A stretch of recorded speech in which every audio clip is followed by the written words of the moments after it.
En el principio fue el punto, un punto, digamos un país, un pequeño país, pequeño, casi imperceptible. El caso es que este punto de largo parecía indivisible, redondito, como todo punto. Sin embargo, tenía dos caras. Increíble. Un punto nunca tiene dos caras. Se supone que es redondito como una pelota. Pero este punto sí las tenía. Dos mitades muy distintas. Bueno, en realidad no eran mitades. Esto es una metáfora. Las mitades de las que hablé eran versiones sobre cómo era el punto. Miradas que no tenían nada que ver una con la otra, aunque hablaran del mismo punto. Y como el punto ese era un pequeño país, cada mirada era una historia sobre ese país. Pero en realidad eran casi como historias sobre dos países totalmente distintos, ajenos uno del otro. Como ven ustedes, el punto era complicado, nada fácil. La primera historia decía así, y prometo que es cierta. Había una vez un país que no tenía petróleo, oro, cobre, ni nada de esas cosas por las que el resto del mundo paga caro. Era, sin embargo, un país excepcional. Su pequeña economía era uno de los principales exportadores del continente y había logrado colocarse en el mundo como un exportador de productos de alta y media tecnología. Recibía gran cantidad de inversión externa y turistas atraídos por su marca país. Porque efectivamente, este pequeño país era una marca internacional reconocida por su rica biodiversidad y sus logros en conservación ambiental. Tenía un sistema de áreas protegidas públicas complementados por casi una quinta parte de su territorio en protección privada. Era un oasis verde, un oasis verde. Era además una sociedad con un alto desarrollo humano. La mayoría de sus habitantes estaban cubiertos por un sistema público de salud. Sus programas sociales lograban que, pese a no ser una potencia económica, casi todo el mundo tuviera agua, saneamiento, electricidad, vivienda, educación. Los estudios internacionales señalaban que sus habitantes estaban entre los más felices del planeta. Y el país excepcional, ese pequeño punto, tenía una democracia de larga data, estable, 16 elecciones limpias y libres sucesivas. Ningún otro país del vecindario podía decir lo mismo. Un sistema político que reconocía cada vez más derechos y libertades a la población y ésta las empleaba. En una región marcada por las guerras civiles y los golpes de Estado, el punto, ese pequeño país se destacaba por su pacifismo. Imagínense, era el único país del mundo que había logrado sobrevivir sin ejército por más de medio siglo, sin ejército por más de medio siglo. Se trataba pues de un país excepcional, de innovación, paz, innovación, naturaleza, democracia, calidad de vida. Habían problemas. Pero más que cambiar todo, lo necesario era mantener e incluso acelerar el rumbo, ajustando algunas cosas que no funcionaban muy bien. Mantener el rumbo. Según esta historia, si no se avanzaba más rápido, es porque había gente que tenía el país frenado, que se oponía a todo de manera insensata. Pero, pese a ese lunar, la verdad es que el punto era la historia de un país excepcional. Pero, como dije al principio, este era un punto complicado, porque el pequeño país del que hablé al principio era también otra cosa. Segunda historia, y juro que también es cierta. Había una vez un país en un largo y doloroso declive. En el pasado había tenido logros, pero hoy la cosa andaba mal, para atrás como el cangrejo. En el futuro se están acumulando tormentas. Era, para empezar, un país cada vez más desigual. La pobreza no cedía. Y aunque se metía mucha plata en programas sociales, desde hacía 20 años, 1 de cada 5 hogares estaba en pobreza.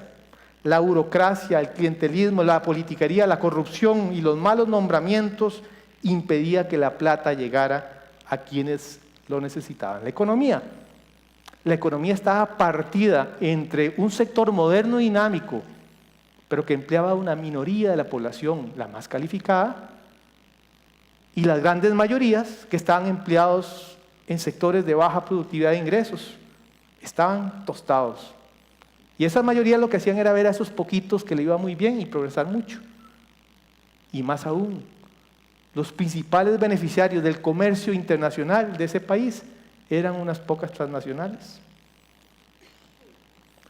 Era, además, una sociedad con patrones insostenibles en el uso de los recursos naturales. Insostenibles. Un manejo caótico del territorio. Contaminación por gases de efecto invernadero.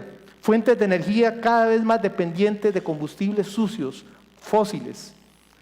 Insostenible. El caos nuestro de cada día. De cada día. En esa era la realidad en que se vivía. La ciudadanía estaba muy descontenta con las instituciones y la política.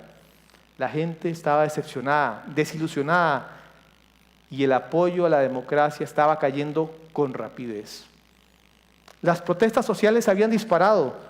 Todo el mundo berreaba, pero es que todo el mundo, todos los días, que motociclistas, que porteadores, y usted siga. Y el sistema político entrabado era incapaz de tomar decisiones que resolvieran los problemas. Definitivamente el país andaba por malos rumbos. Se trataba, pues, de un país en una larga y dolorosa decadencia. En el pasado había tenido méritos, pero ahora había que hacer cambios. Y si no habían cambios, ¿saben por qué era? Porque había un grupito de egoístas que defendían sus privilegios a capa y espada. Y así, con esas dos historias, volvemos al punto original. Una mitad quería correrlo para allí, la otra mitad quería correrlo para allá. No había acuerdo, y esto enfurecía a las mitades. Cada mitad del punto estaba chiva con la otra. De espaldas se gritaban: ¡qué chancletudo inútil! Pedazo de chupacabra, egoísta, neoliberal, comunista, corrupto, explotador, insensato, vagabundo. Y luego de cada pleito, el punto quedaba donde estaba al principio, en el mismo sitio, o casi. Pausa. Tiempo de reflexión, bajemos el tono. Pensemos. ¿Quién estaba equivocada? ¿Quién lo estaba? Los dos y ninguno.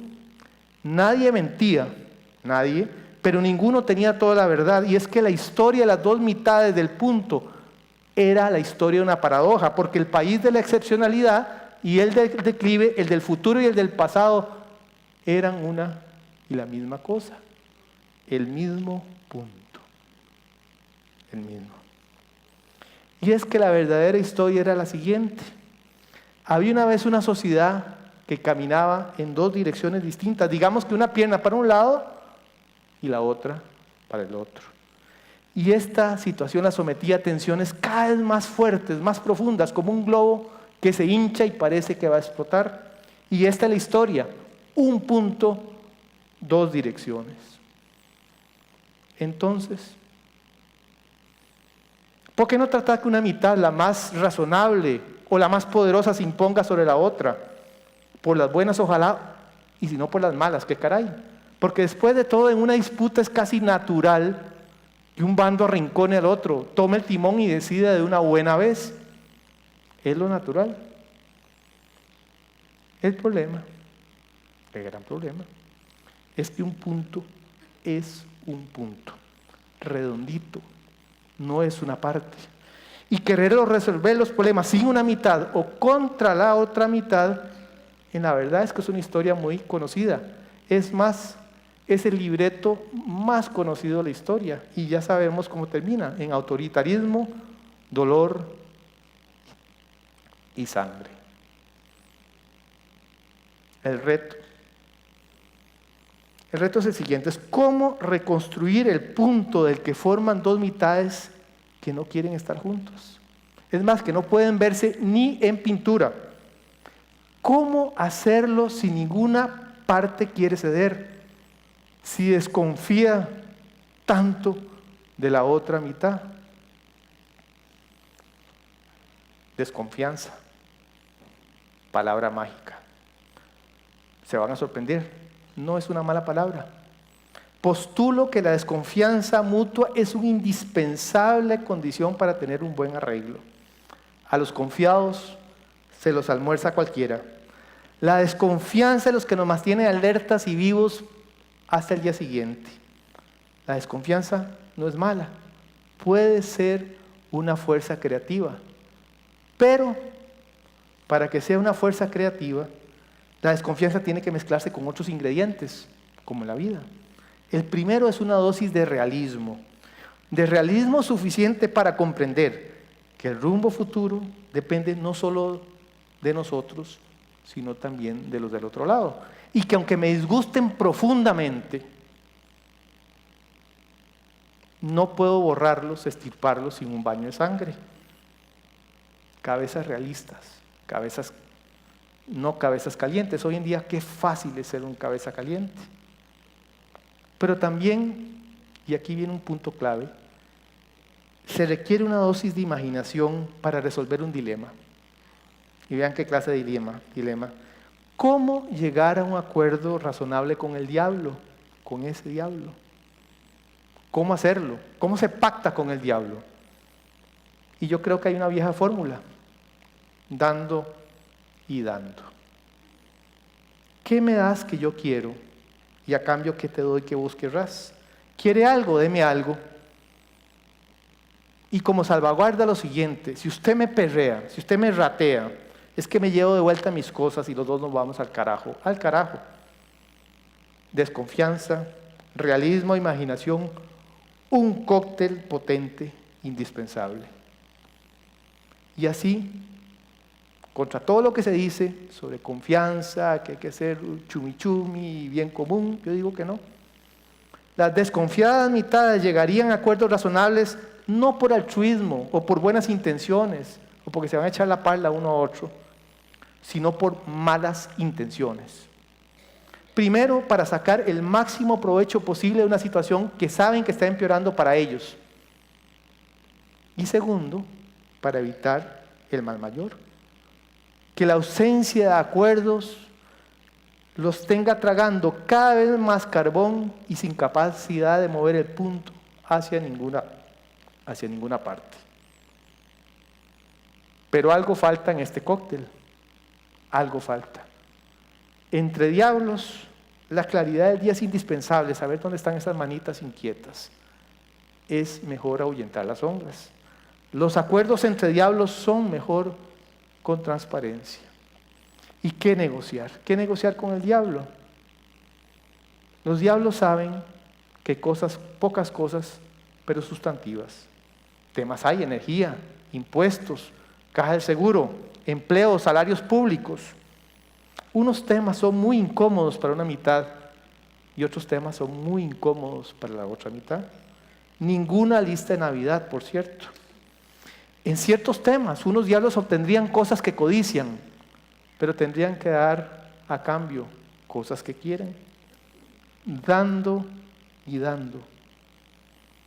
Al final del día, lo que salga, por cierto, no será el paraíso, sino bastante menos. Los diablos saben que no van al paraíso, nunca. Digamos que puede salir un purgatorio, y los diablos saben que el purgatorio es mejor que el infierno. Entre diablos, el purgatorio quizás sea lo suficiente para que el pequeño punto, ese país, vuelva a ser la casa común de dos mitades. Que las dos mitades se entiendan, aunque vean las cosas distintas y las sigan viendo distintas. Vean ustedes qué aspiración compartida. No alcanzar el paraíso, alcanzar un purgatorio. Porque quizás es la única salida razonable que les queda a los diablos para escapar del infierno, para no asarse más. Y así las cosas, termino el cuento de este punto extraño que tenía dos mitades cuando se supone que no tenía que ser así, esperando que los diablos que yo veo en esta sala y los que siguen por internet quieran hacer una diferencia. Muchas gracias.